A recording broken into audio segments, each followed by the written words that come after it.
Pois bem, bom dia a todos. É com grande satisfação que damos início a mais um painel tributário preparado pela equipe técnica da CCA Bernardon. Eu me chamo Reginaldo da Silva dos Santos, vou tratar da legislação federal. Na sequência, o colega Luiz Antônio irá tratar da legislação estadual e, por último, o colega André irá falar da legislação previdenciária. Pois bem, com relação à legislação federal, nós temos duas novidades aí para os contribuintes.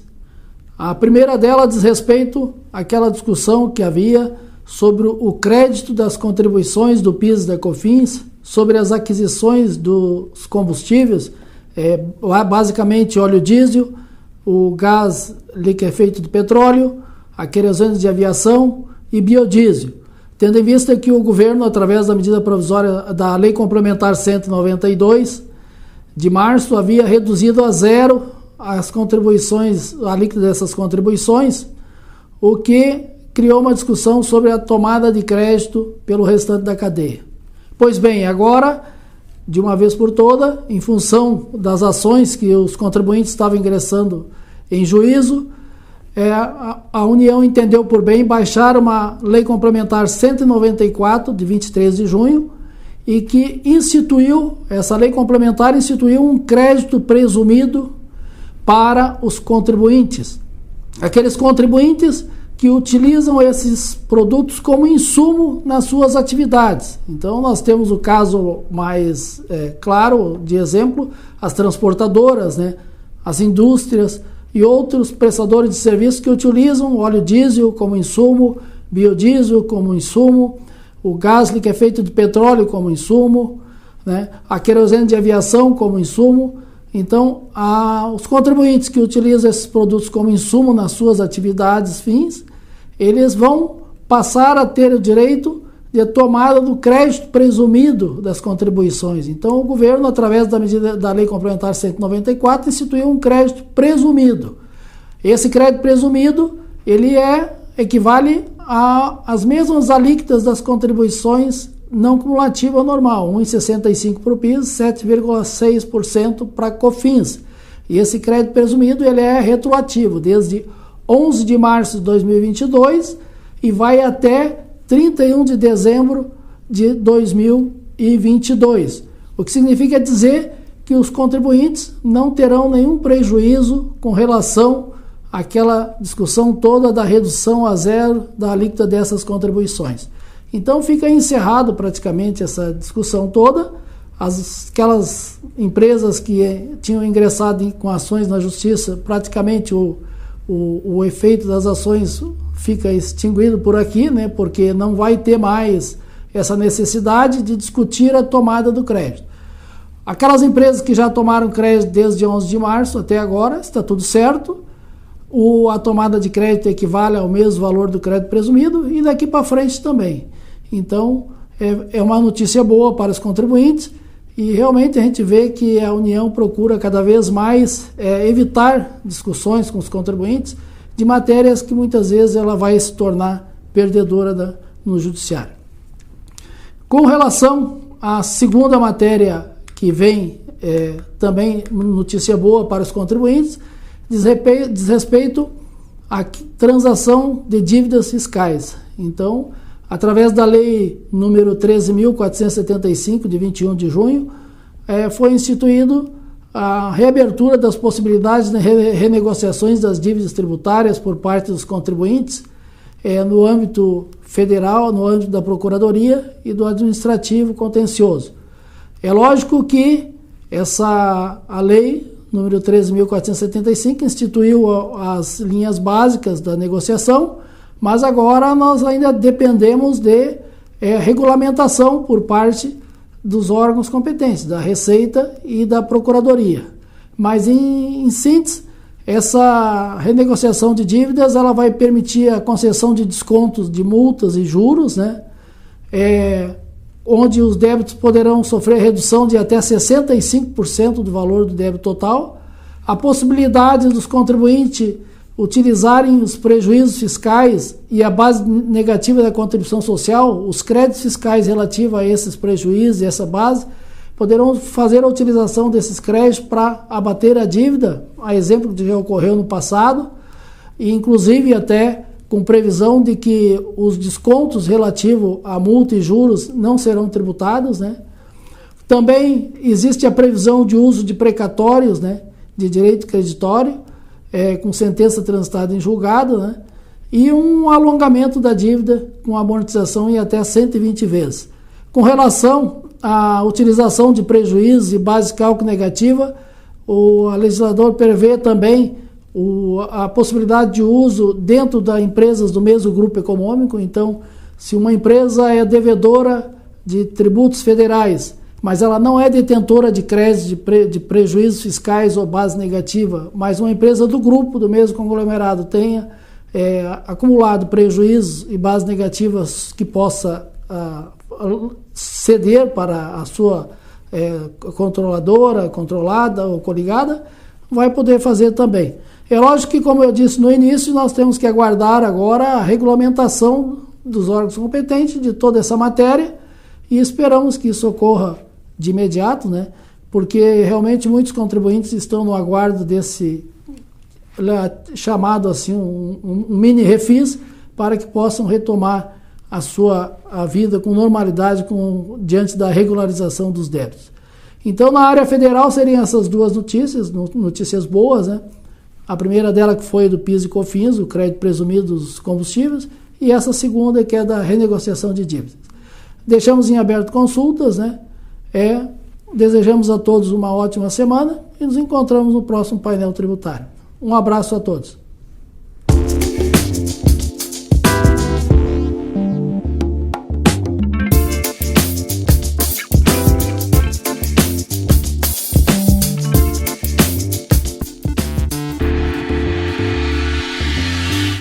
Bom dia a todos. Nesta parte do painel, vamos tratar das alterações do ICMS do Estado do Rio Grande do Sul publicadas na semana passada. Antes, porém, vamos comentar uma importante lei complementar federal que altera a alíquota do ICMS dos bens e serviços essenciais. Essa lei complementar, o colega Reginaldo já comentou a respeito das contribuições ao PIS e da COFINS.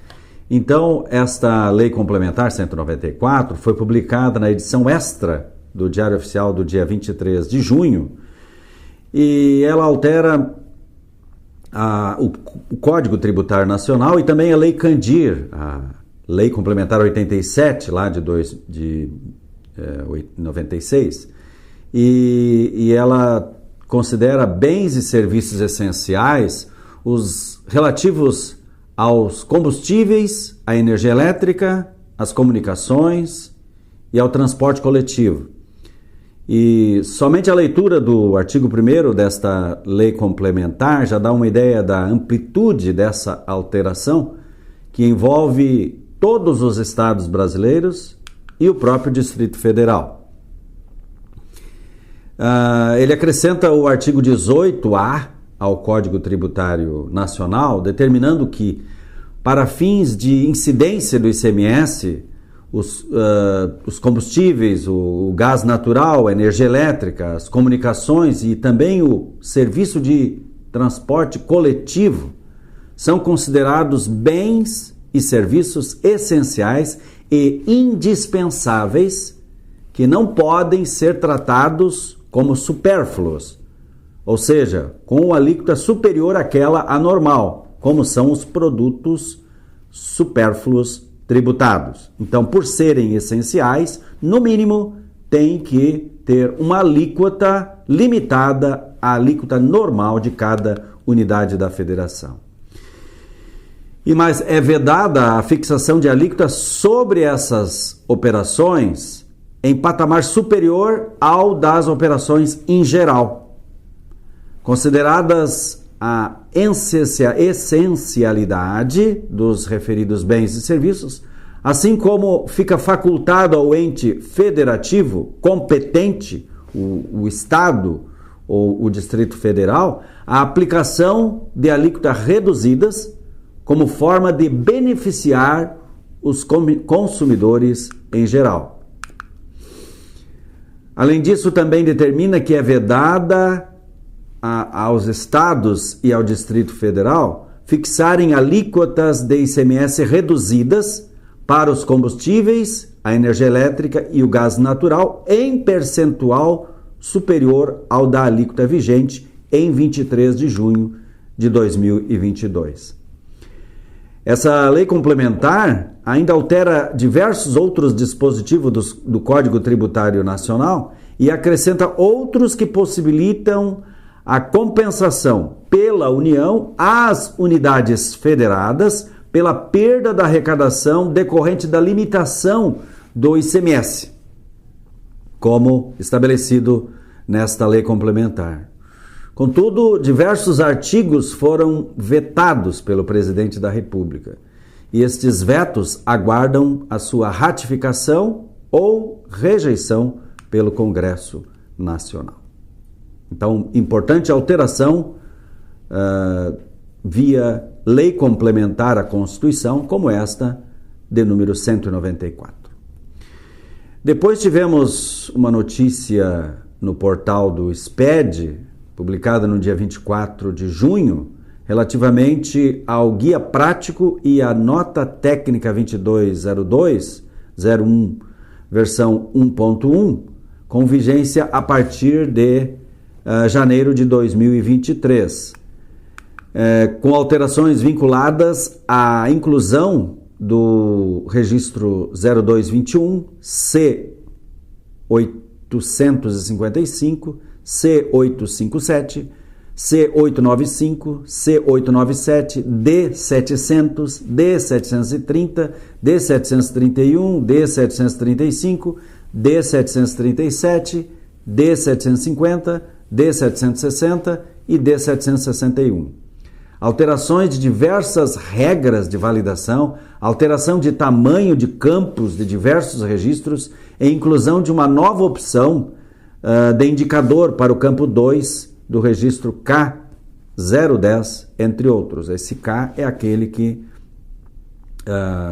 está inserido no bloco K, que trata do registro, controle da produção e do estoque. Passando então para as alterações do regulamento do ICMS propriamente ditas, tivemos redução da base de cálculo, isenção do ICMS, né? E essas alterações vinculadas à redução da base de cálculo são nas saídas e na importação do exterior de aeronaves, peças, acessórios e outros produtos.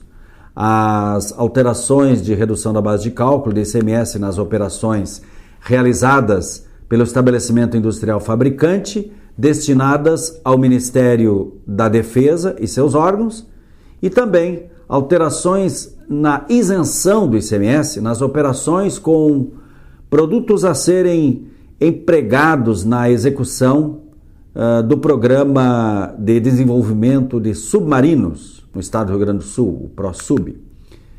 Então, importantes alterações vinculadas a benefício, né, da isenção e também da redução da base de cálculo.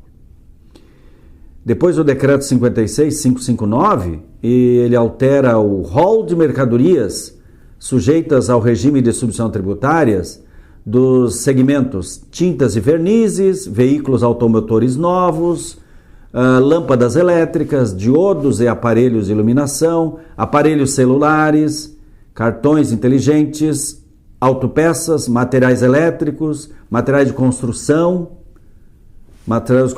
acabamento e bricotagem ou adorno, materiais de limpeza, produtos eletrônicos, eletroeletrônicos e eletrodomésticos, todos eles com alterações vinculadas aos itens específicos que estão relacionados nesse decreto. E esses itens produzem efeitos em relação às suas alterações de forma retroativa a 1º de maio de 2022. Já as alterações vinculadas aos veículos automotores novos produzem efeitos a partir de 1º de agosto de 2022. Também tivemos uma instrução normativa de número 52, e ela insere na instrução normativa 45/98 A UIF, que é aquela unidade do Fundopem, né, para o incentivo do Fundopem, a UIF do mês de julho, no valor de R$ 32,32.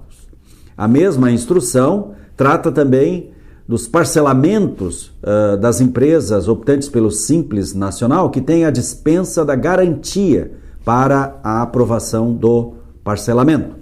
Essa instrução também autoriza, então, o parcelamento em condições diferenciadas para débitos de ICMS devido por essas empresas do Simples, declarados em DST-TDA, vencidas no período de 1º de março de 2020 a 31 de maio de 2022, com certeza vinculadas aos problemas gerados pela pandemia do coronavírus.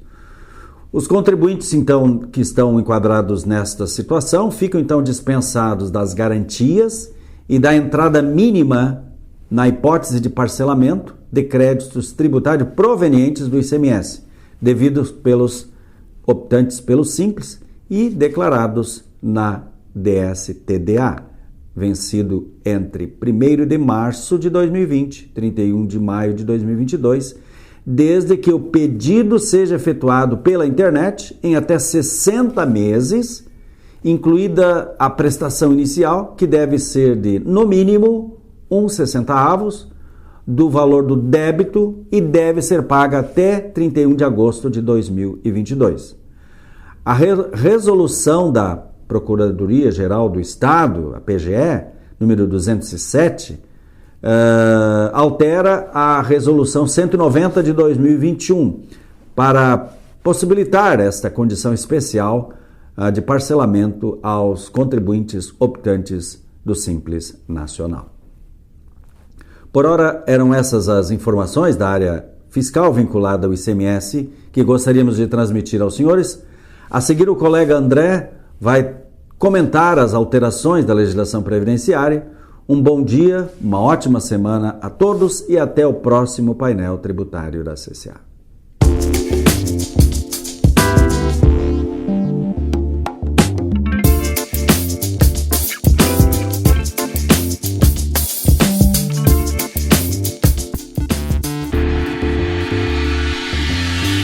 Bom dia a todos. Em nota publicada em seu portal, a Receita Federal do Brasil informou que a partir desta sexta-feira, dia 1º de julho, o contribuinte que enviar a DCTF-Web original em atraso estará sujeito à cobrança de multa. A notificação da multa e o DARF para o pagamento serão gerados diretamente pelo sistema, no momento do envio da declaração. A cobrança dessa multa está prevista há anos, mas somente agora a Receita Federal está noticiando que iniciará sua cobrança. O valor da multa pelo atraso é de 2% ao mês sobre o total de contribuições informadas, mesmo que tenham sido pagas, limitado a 20% desse montante.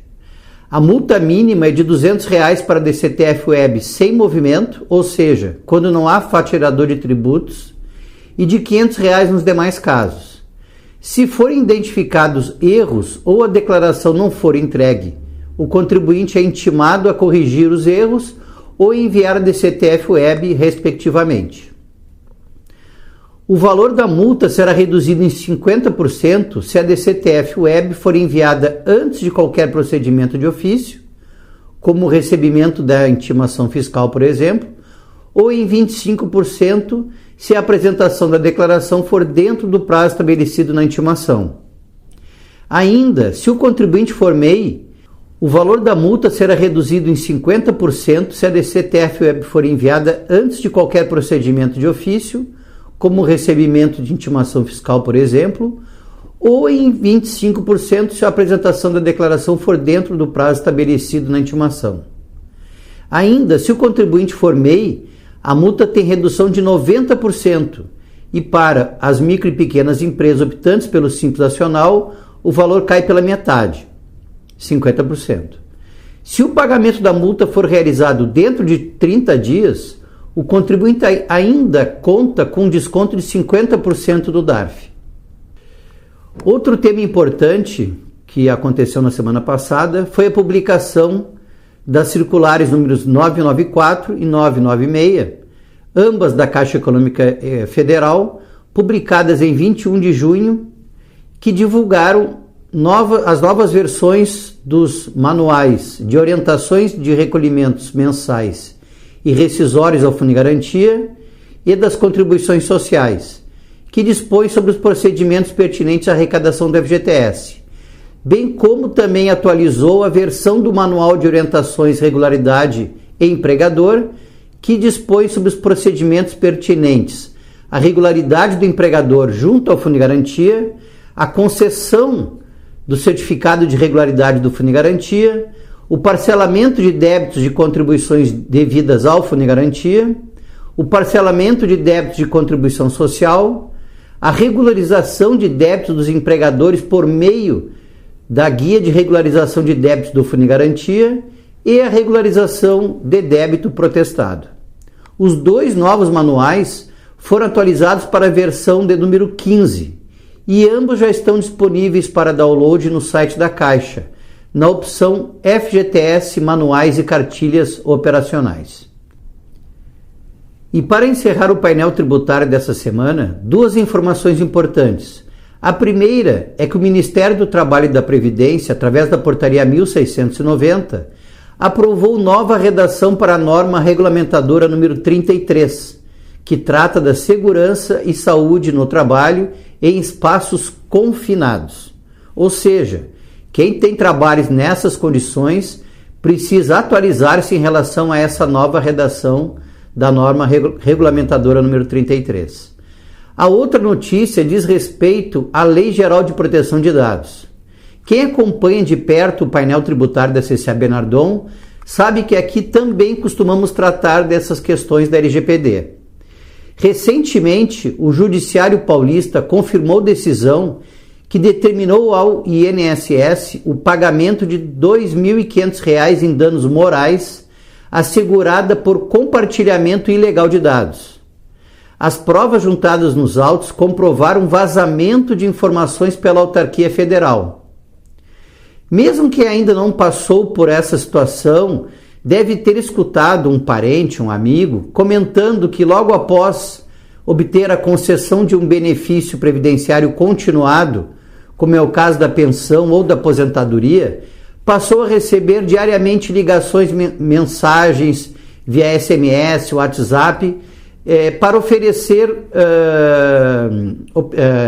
empréstimos financeiros, créditos para essas pessoas. Foi exatamente isso que aconteceu com a autora do processo, ou seja, a LGPD já está surtindo seus efeitos. Portanto, reitero a importância de estarmos atentos às normas pertinentes à proteção e ao tratamento de dados pessoais. Com essas informações, encerramos as novidades do painel tributário de hoje. Desejo a todos uma ótima semana.